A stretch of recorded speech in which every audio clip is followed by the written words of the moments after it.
Welcome to the Holistic Artist channel. I'm Tag, your host of Kiss My Artsy, where we explore natural healing and spiritual embodiment. This channel is dedicated to holistic practitioners who share their stories, words of wisdom, and the work that they're passionate about. As for me, I help women through the challenging stages of menopause. You can find more details about my work in the description below. Today, I'm so excited to introduce our very first guest for our very first episode, who will share her unique approach to healing and how she inspires others on their journey. Today's guest is a special healer who helps people feel better inside and out. She holds the title Samora, Shaman, and Nurse. Please welcome Tracy Constantine of the Mother House to the show.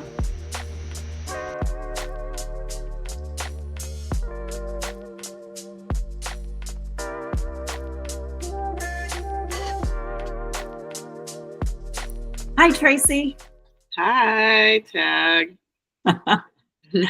So what inspired you to begin your holistic practice? Pain. So ultimately, I think it's been in the works, in the divine works, since I was, young, and helped me create a life of lessons. And then more recently, I became a nurse. So I became a nurse in 2000 and, I've been doing nursing for about 14 years. So whatever year that, 2013. And I was really excited to be a nurse. I really wanted to be a nurse. And I worked really hard through nursing school. Mm-hmm. It was difficult, right? Because I got my GED as a young adult, and I never really I never was linear in school, if that makes sense. I was kind of all over the place. And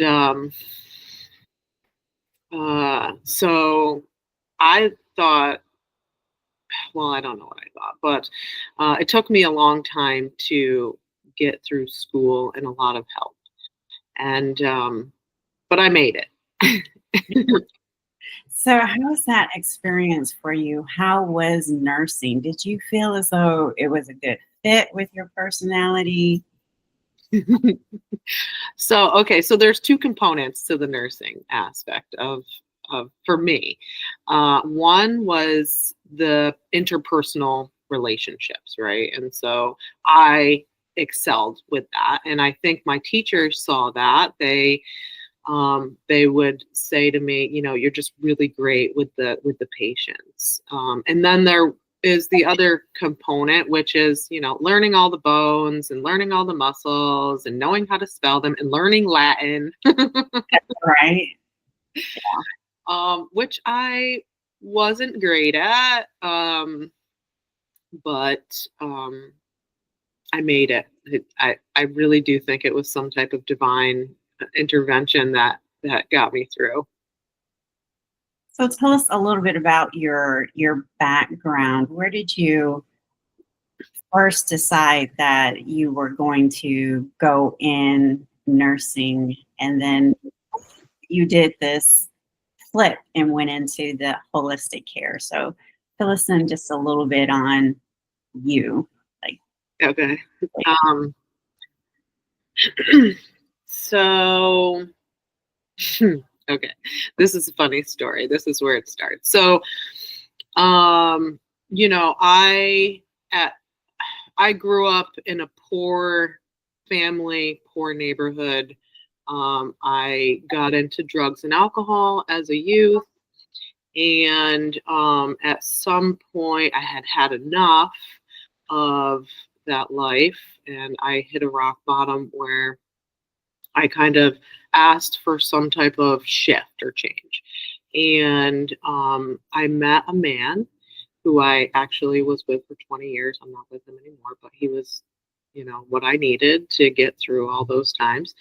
And his mom was a nurse. Okay. And so in my family, we did a lot of restaurant work. Yeah. But I would say there's a close connection between, we're just all service work, right? Right. So his mom and him, they were very gracious and patient with me, and they helped me go back to school, get my GED. And his mom helped sign me up for college. And at that time I did liberal arts because that's kind of what you do when I didn't know. Right. And I remember his mom said to me, she said, "So what do you want to be when you grow up?" And I said, "I'm not really sure, but I know one thing. I don't want to be a nurse."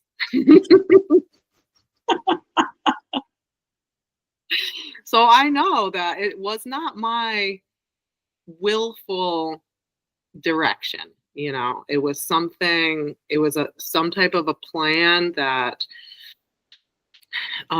got me I needed to become a nurse to kind of balance out what I innately had as a child in this life, which is a shaman. So if people don't know what a shaman is, it is where you can sit between worlds, right? And so a lot of shamans, and I'm actually reading this book I brought down, and it's called The Great Cosmic Mother, Rediscovering the Religion of the Earth. And it talks about how at one point shamans were all women.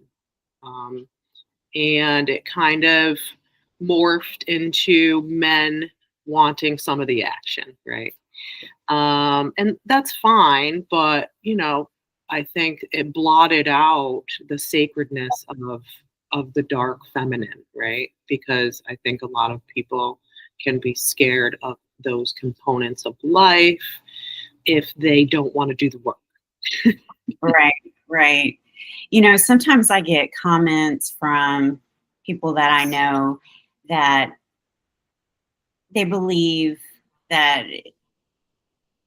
holistic is more of a woo-woo kind of feel or practice instead of, traditional worldly views of systems.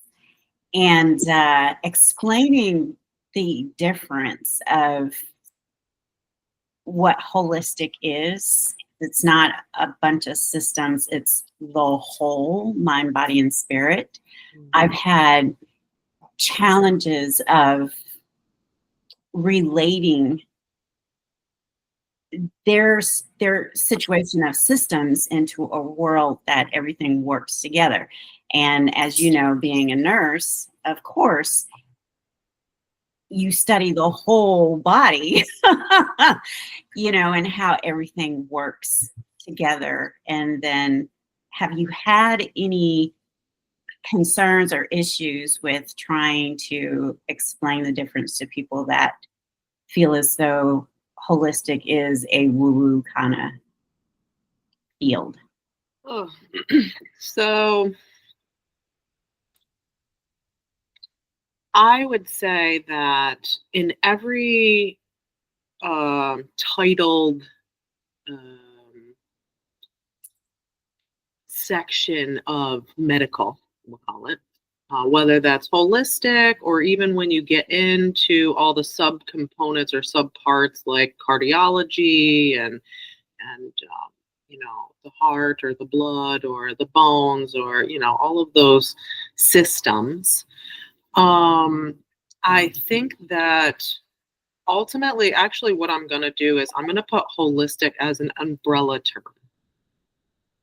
And I think that within the holistic community, you could run into a woo-woo practitioner that is holistic or calls themselves holistic or puts that title on there.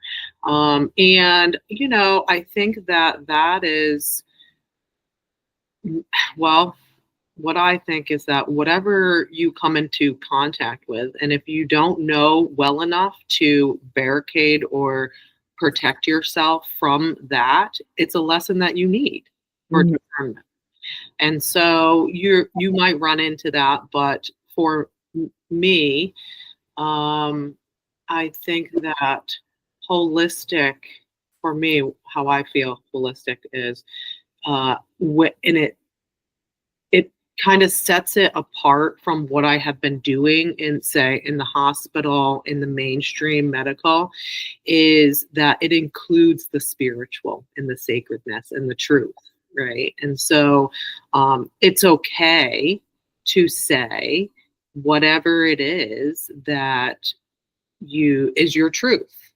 And ultimately, I feel like for me, and this even is a subcomponent of the holistic, right? And so some holistics, okay, so I am in a building with a lot of other practitioners right now. And we have a practitioner down the hallway who does craniosacral work. We'd have a practitioner across the hall that is a psychotherapist, right? And I don't even know what psychotherapists do, but I value who she was because her energy felt right for me. And so I think that, and I would consider all of these under the holistic umbrella. And then you have Reiki practitioners, you have, a really wonderful practitioner that I love to mention is my doctor, Dr. Sean Kimball. He does Eastern and Western under a physician. And so ultimately when he, and this is kind of the value in medical that I hold as well, where we bring in the Eastern stuff and we bring in the Western stuff. And we say, okay, do we need antibiotics for this? Maybe we do, right? Maybe we've tried all the other Eastern methods and ultimately we need to bring in something that's Western, and that's okay. And then we talk to the body and try and figure out what that is. And so I'll just conclude with the holistic part, where I feel like it needs to include the systems of the blood, the bones, the all of the systems in the mainstream medical, the lymph system, the muscles, whatever other systems they have, and then it also includes the energy system. And that when you bring in the energy system, you can look at that many different ways. You can look at it on a simple scale where you have just the chakras and the wheels of energy within the main part, but then you have hundreds of chakras, you have nadis, you have all these different types of energy, and probably energy that I don't even know. So long version of probably could have been a little shorter. So, what would you say is or one thing you wish women or people just in general understood about their bodies when it comes to energy systems for your practice?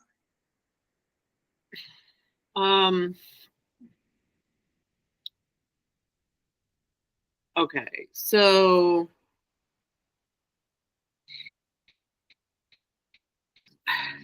two different avenues come to my mind. And the first one is what I think people should have a baseline understanding of.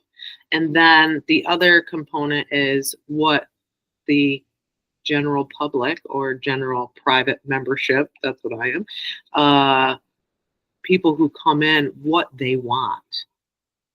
Right. And so maybe I think that the whole entire world should have a basic understanding of the chakras, the colors, how that relates to nature, and the colors and what that means, the meaning. And it's ultimately, if you just dial it down to those 7, maybe even add in the knee chakra and the foot chakra, because that's your path and your purpose. Right. And then figure out kind of how that relates to the rest of the systems in your body. Mm-hmm. I think that would be the best for people. But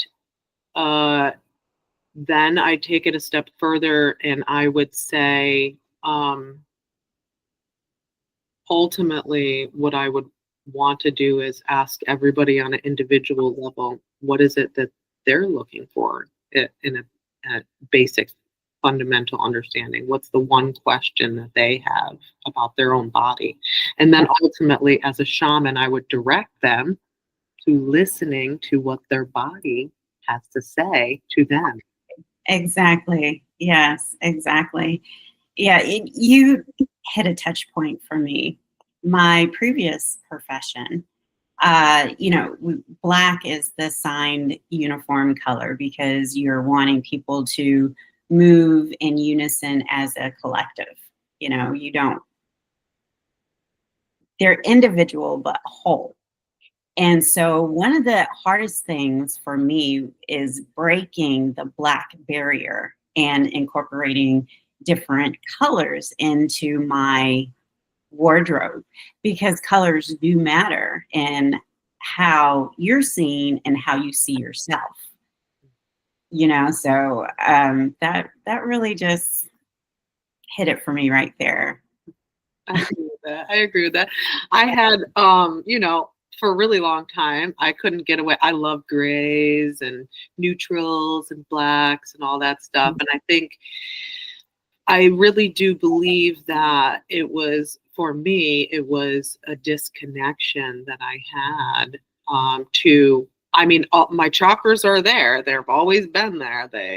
Maybe there's a little hiccup in the way they're turning, but I couldn't hear them. I didn't know how to have a dialogue with them. Yeah. And so I'm in Glens Falls, New York, and I manage a place called the Celtic Center, and a man owns the building. And when I first started decorating outside, in the front, I was putting plants out there that were maybe a little darker in color, deep purples, lots of greens, and I didn't think anything of it. Those were the ones that I was kind of gravitating towards. Mm-hmm. And he said to me, do you think we can get a little color? It kind of turned on a light bulb for me. And I was like, oh my God, like I do need to have, even outside of my body, right? Because as within, so without, it's kind of the, like what comes first, either one, really. And so I started to, when I went to the garden center, I just started to look. Like it can be really simple changes that start the wheel rolling into something that is out of your comfort zone. Yes. Expansion. Yes. We spoke about that the other day. Personal development will get you out of your comfort zone real quick in a hurry. Mm-hmm. Yeah.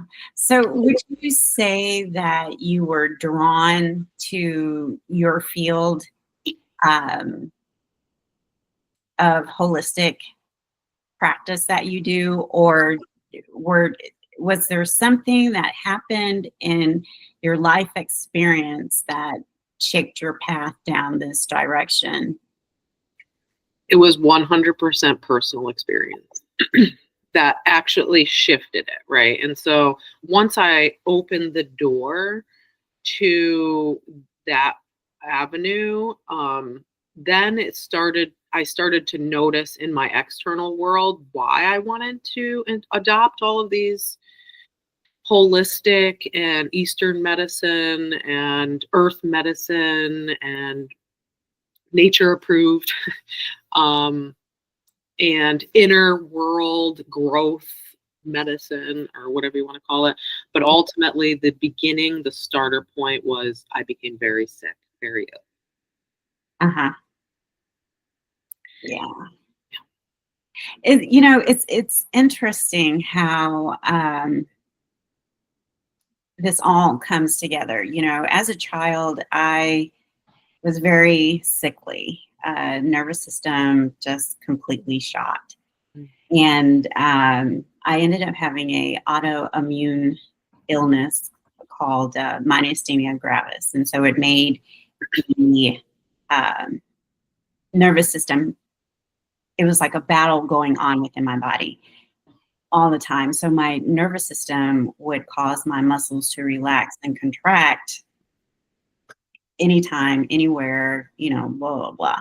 I mean, I used to like watch TV cartoons with my eyes open like this, or I'd have to hold my head up, trouble swallowing. And when I chew food, I would have to, kind of massage it down and really just take my time.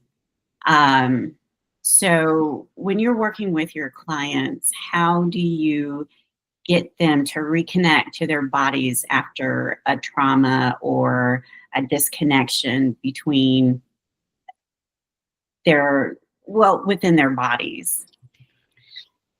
Okay. So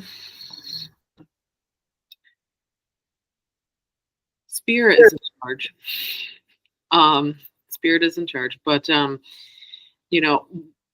with all of the knowledge that I have acquired in all the different cultures and within our own healthcare system, I have a wide availability to pull from that knowledge. But I do sidereal astrology, and in sidereal astrology, I'm a Capricorn rising, and what that means is I just go in, right? And so ultimately, I just get started. I do have, assessment questions that touch on all four systems, which are physical, mental, emotional, spiritual. And then what happens next is from the spirit, it's from the divine. And so ultimately we are guided. I become a hollow bone, a clear channel to allow whatever needs to, the direction that needs to go. And so I have direct connection to the divine. And so I'll hear things in my head that says, ask them this, or tell them that, or it will show me images, and the images or symbols mean something to me. Like, I'll just give you, they said, don't tell her that story. So now I really want to know. That's a deep one. Okay. All right, I'll tell you. Okay, no. Let's see. Okay, that's the one that comes to my mind. I'll tell it. So I do a lot of animal totems, right? I've learned a lot of animals, and kind of when an animal pops up, I have a direct meaning for me. And so you'll find in a lot of the native cultures, it's the grid is already created. And so they'll have a medicine wheel, they already have the animals in the four directions, right? And so you're ultimately going off of one of the elders' visions, right? And so for me, I decided, because I'm an alcoholic, or a recovered alcoholic, so that's part of my story, right? And I've been, September, I'll be 9 years sober, which is amazing. But I don't like to follow direction, and I don't like to follow other people. And so I've been in Native communities, and I found that I wanted to learn my own stories. I wanted to have my own visions. And so I have different animals in the directions. I work with the directions, and I work with my ancestors. One of the stories I have is sometimes I will, okay, so it's turkey energy. And the turkey energy to me means the essence of life in the body, the chi, or life force that you would. Side note, actually, they found that when a person dies, there is a very minute weight that is unaccounted for, and they believe that is the spirit. So Occasionally there'll be a dead turkey on the side of the road. I don't hunt, and so, but I do love to make things with feathers and all that. And occasionally I'll get, it's very interesting. It's happened to me twice now, where I'm driving by and the wing, it's almost like the wing comes up and it like waves at me. And it's like, and I'm like, okay, do I need to get it? Okay, I'll get it. And I was driving home one day, that happened. I went and I asked Spirit, can I take the bird? And Spirit said, yes, but you have to put it back.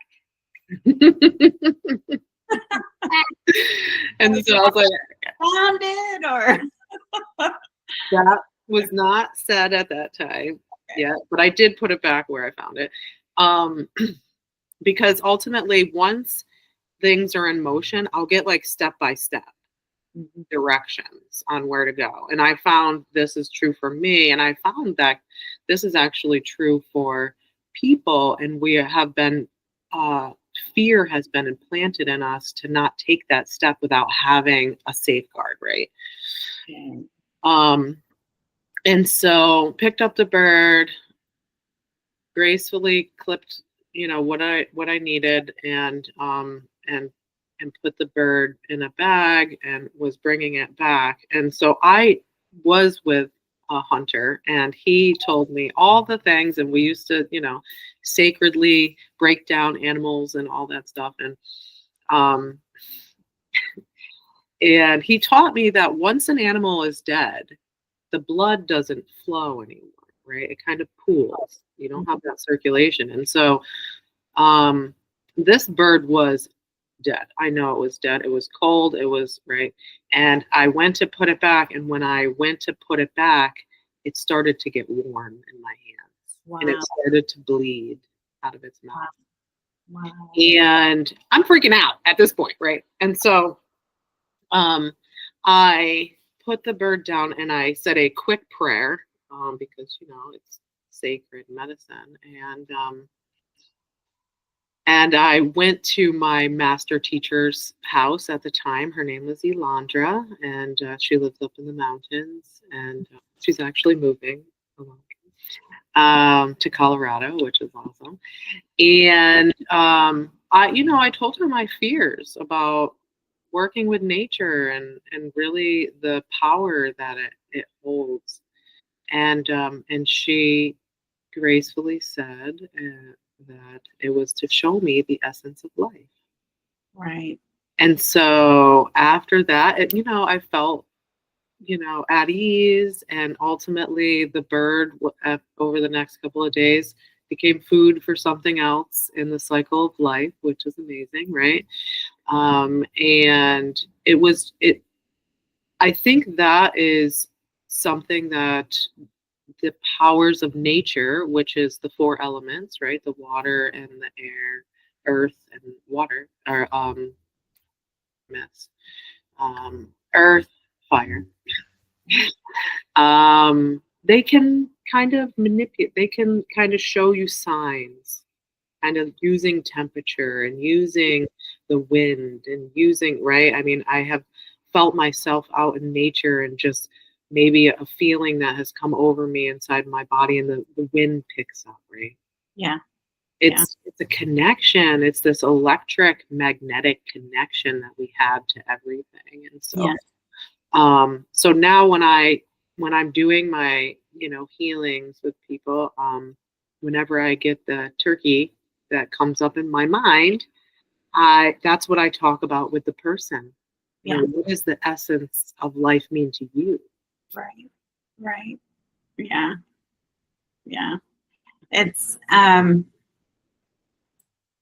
that it's not funny that you mentioned the turkey on the side of the road, because I used to see a lot of birds, large sized birds growing up, just looking out the window. I mean, they're just laying on the side of the road. I never really put it together, but there's so much that has happened between now and then that, the signs are everywhere. It's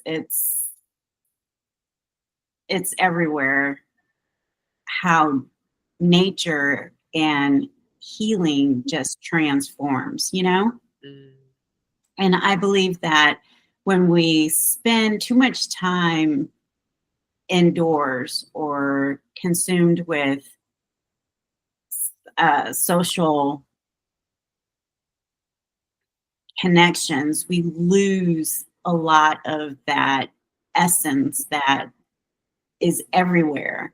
You know, air is everywhere.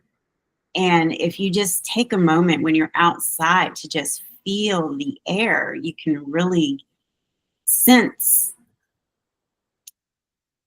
a place of belonging, especially when, you know, human nature is so finicky, you know, not nature, but human nature Mm. is so finicky and picky.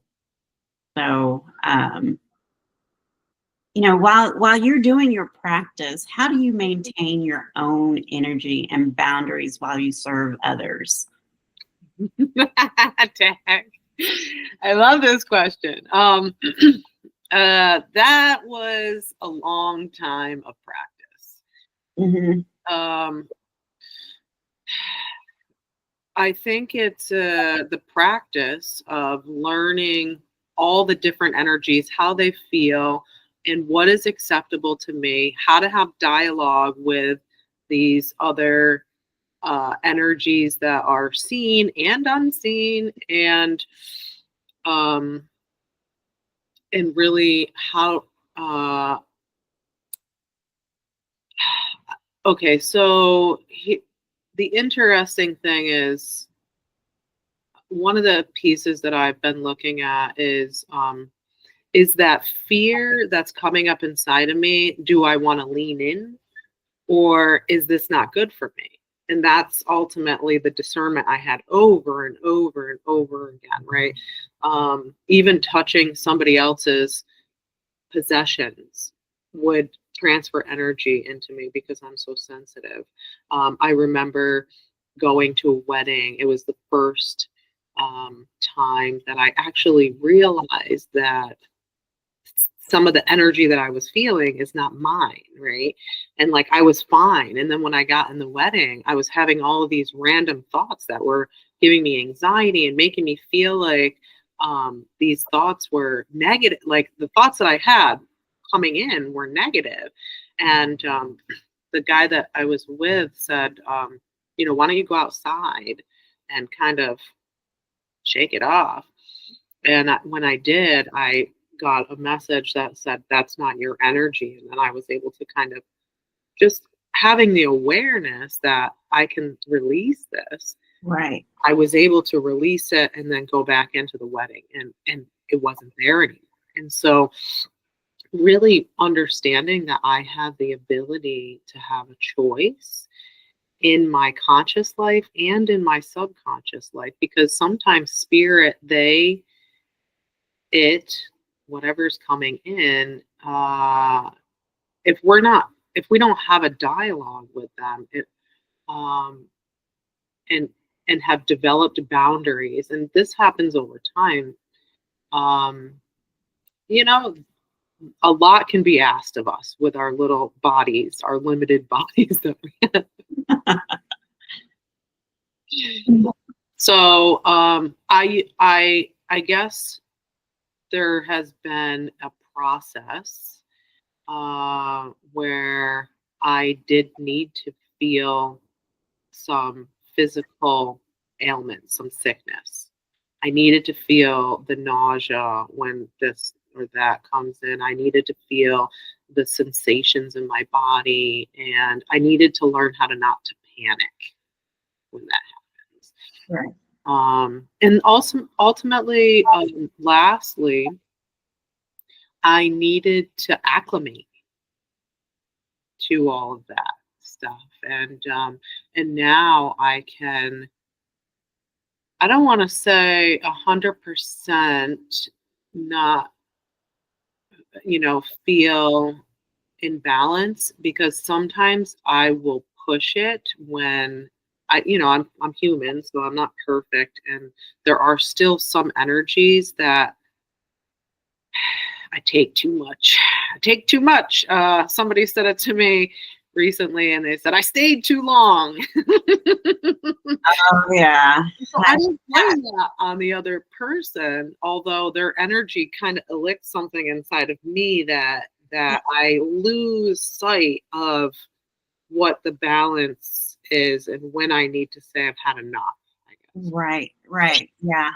That's happened to me on several occasions, because I'm also very sensitive to energy. I never really would say goodbye leaving a place. I would just leave because that was my way of release, so I wouldn't hold on to that energy where I was. And so, one thing my grandmother always said, especially in my field, for the past 12 years, I was running a dance studio, and then you have to be involved in the community. And I worked with adults mostly.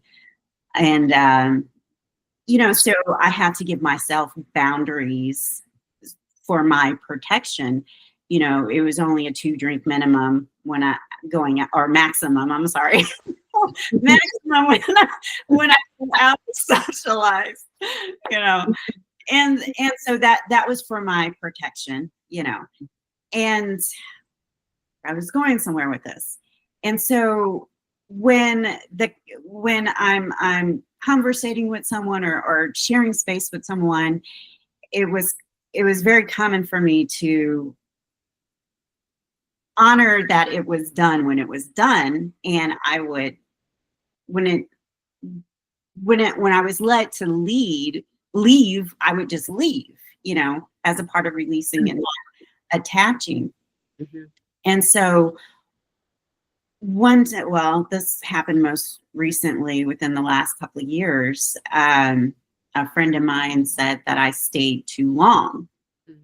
And I'm like, wait a minute, not to get too far down that rabbit hole, but the energy that I was taking on, I felt like held hostage, kept beyond what I was willing to commit to during, the day. And so I'm like, I'm picking up on this energy, but your eyes are telling me something completely different.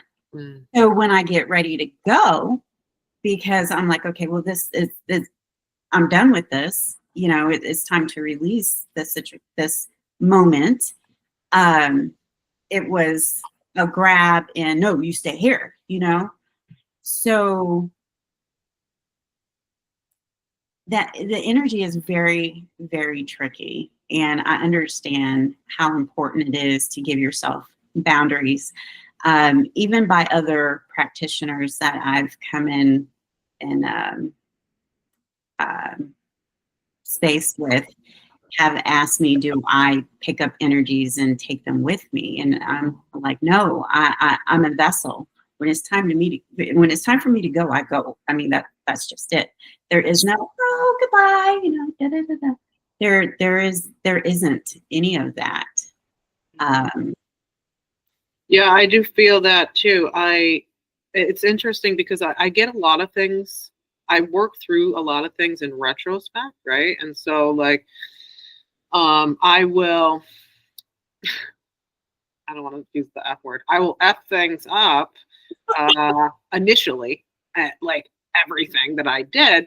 And then in retrospect, I say, oh, why was I saying that?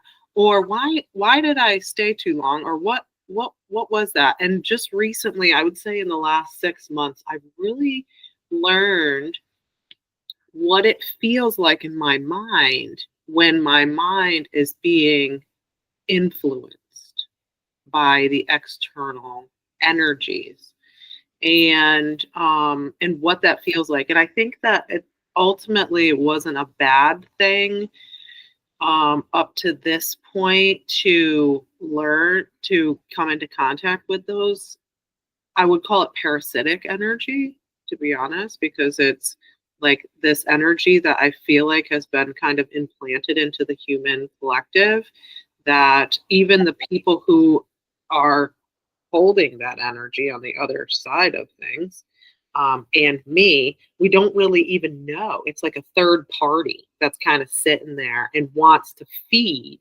off of this, what's, toxic, or what is the word when you have, I'm not a good relationship. Codependent. That's the one. That's the word. I love that word. That's it. Yeah. Codependency. Yes. Which all, and the thing is that I was so influenced from this parasitic energy growing up, because I don't know if it's in the food, if it's in the water, if it's in the lineage, if it's just in my blood. And I had to kind of go through these things to name it and say, you're not welcome here anymore. But I didn't even know what it felt like to have a non-codependent relationship, to be honest with you. I don't even know if I'm like in this place where I'm just starting to have these relationships that aren't codependent, and they feel, and this is very interesting, they feel like something is missing. Mm. And it's the codependency. And I'm like, I don't want that anymore, but I miss it at the same time. What is that? And so I've chosen to have non-codependent relationships and to grow up and to be, to let these things go that have been, quote unquote, keeping me safe, the illusion of keeping me safe and in a box, but ultimately inhibiting my growth in my own personal world. Yeah. Yeah, I can definitely relate to codependent relationships.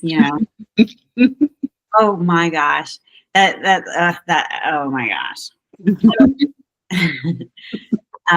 My mother and I were 14 years apart. She had me when she was 14. Mm-hmm. And so, we basically grew up together.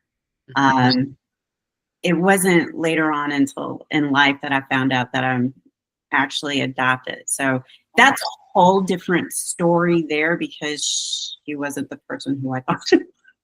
Yeah. So our whole relationship was codependent,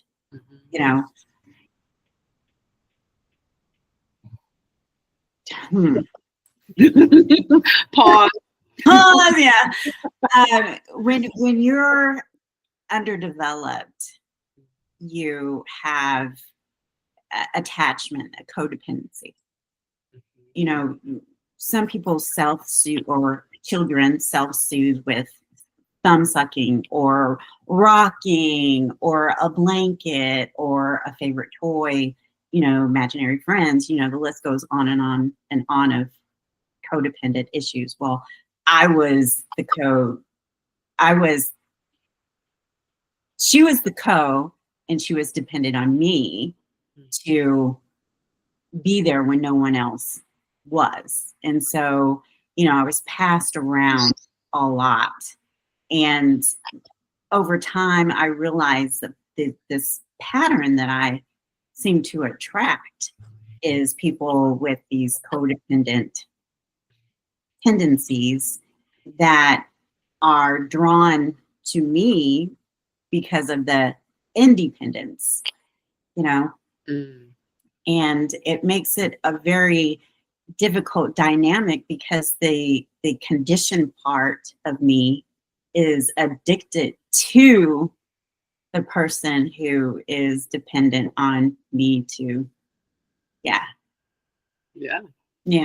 That makes sense. It's and like I said, I got to a point. There's a book called Existential Kink, which is everybody should read, because it talks about kind of looking at these subconscious patterns.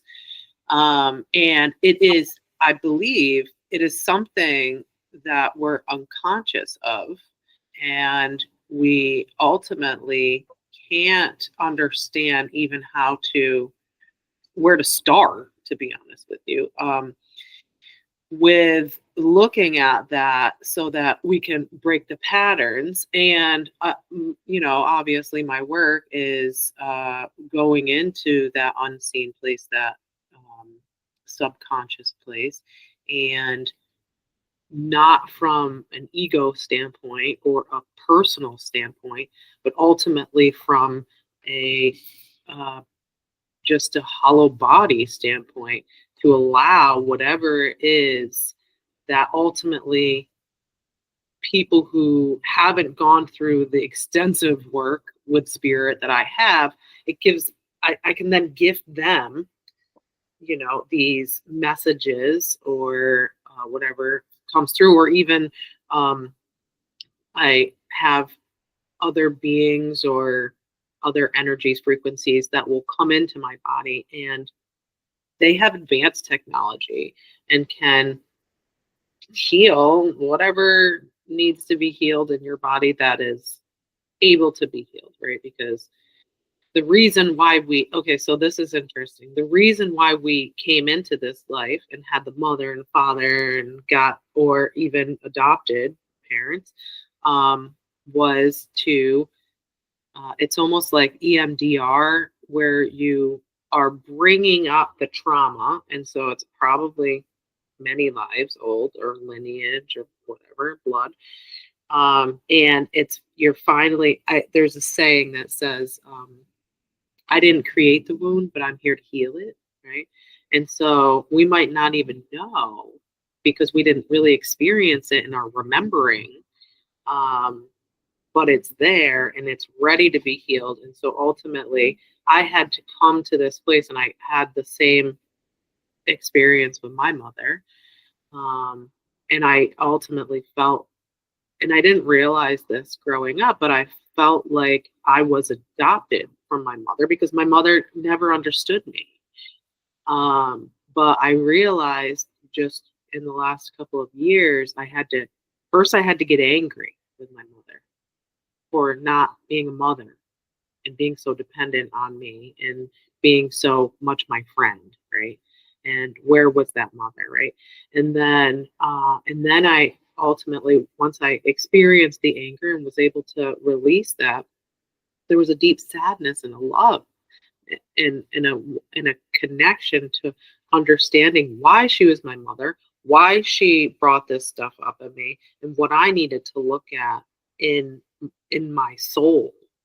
And then ultimately, at the very end, I came into a deep connection with Mother Nature, the mother of the sun, the mother of everything, because God is the mother that birthed everything. I have no idea where we got the father birthed the universe, because it just doesn't make any sense to me. But, and the father has duties. Like, the father is not, a nothing, but ultimately, I believe that it was a woman, that, or a feminine energy, that birthed the universe. Um, and so it helped. So I have deep gratitude for my mother, and for not connecting with me, so that I could build a deeper relationship with the mother of existence.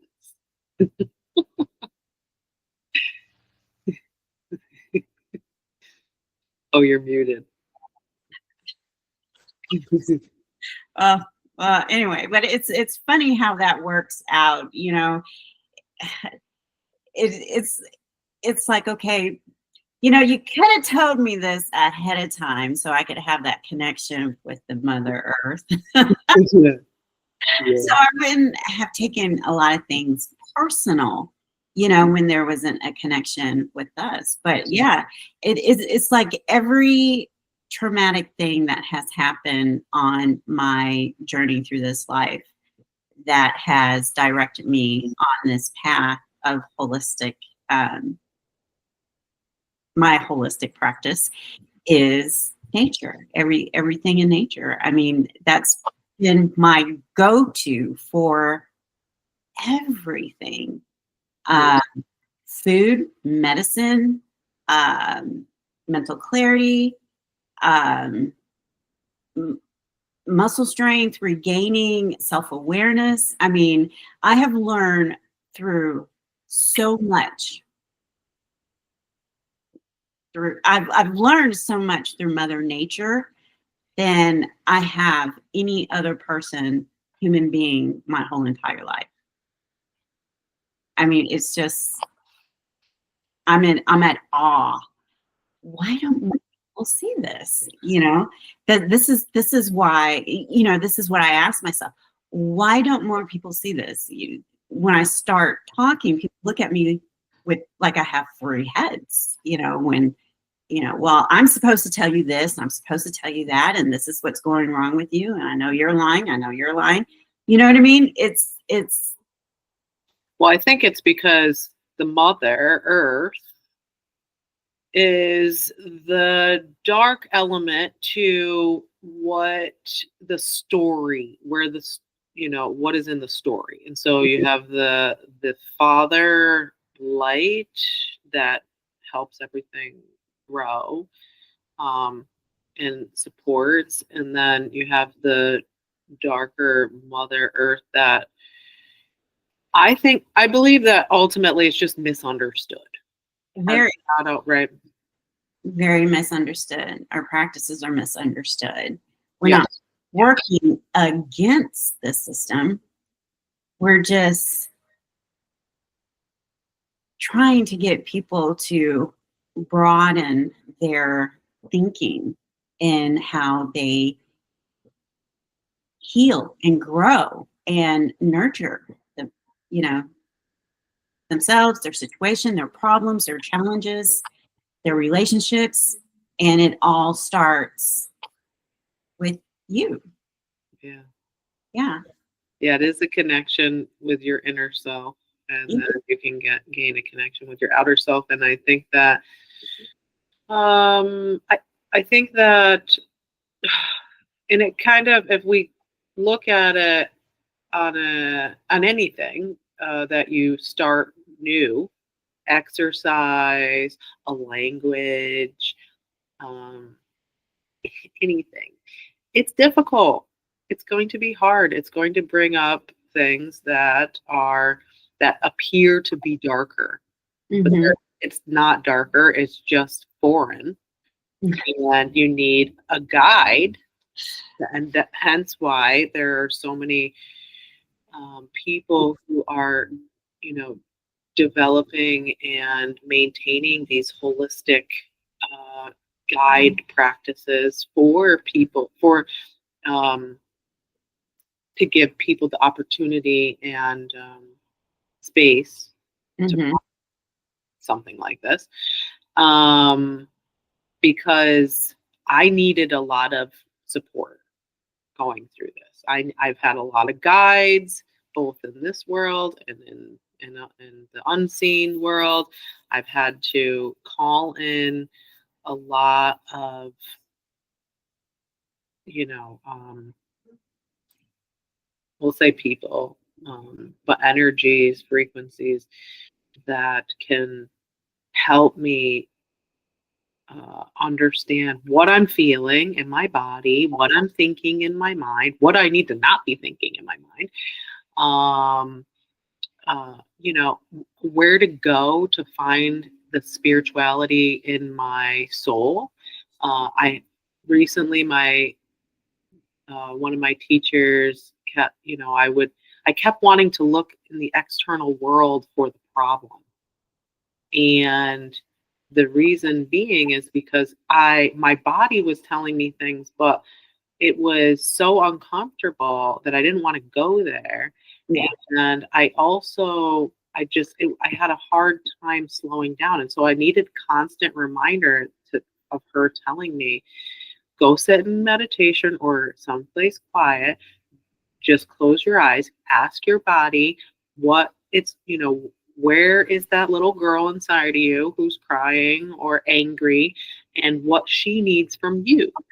Yeah. Oh, absolutely. Absolutely. That we need a t-shirt. We need a t-shirt with that statement on it. And I think ultimately because, right, like come,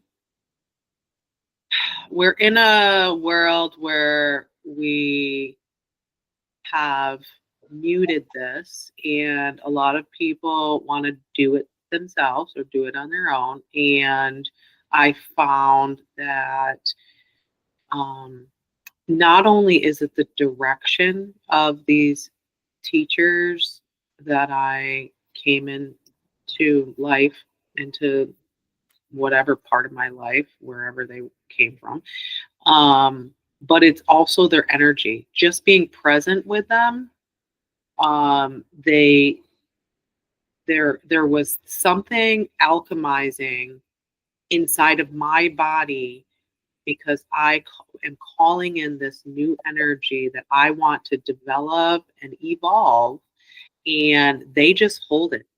All they have to do is hold it. It's kind of, like any elder in any of these cultures, a lot of times they don't even need to say a word. You just need to sit in their presence. They don't even want you to talk.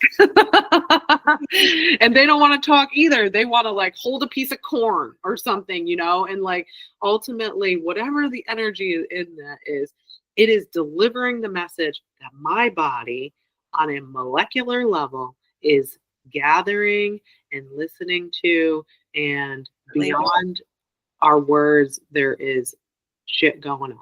Yeah. You just, the energy says it all, because there's a breakdown from here to here. it's just a breakdown, So before we wrap up, I have 3 questions to ask you. Okay. First question is, what's one powerful shift people can make today to start feeling more imbalanced? Dance. And sing. Yeah. Every day, put on a song that you like and dance. Even if you are at work and you have to go in the bathroom for like a minute, 60 seconds, just move your body, jump up and down. If you don't feel like you know how to dance, who cares? Because they talk about this even just in the holistic community. It's that rebound effect. Yeah. It will break up the energy in your body, and it will show your body that you want a little more space and freedom. Right. Exactly. Yes. Dance has been rituals within cultures for hundreds of years, and that was my second encounter going into the holistic field.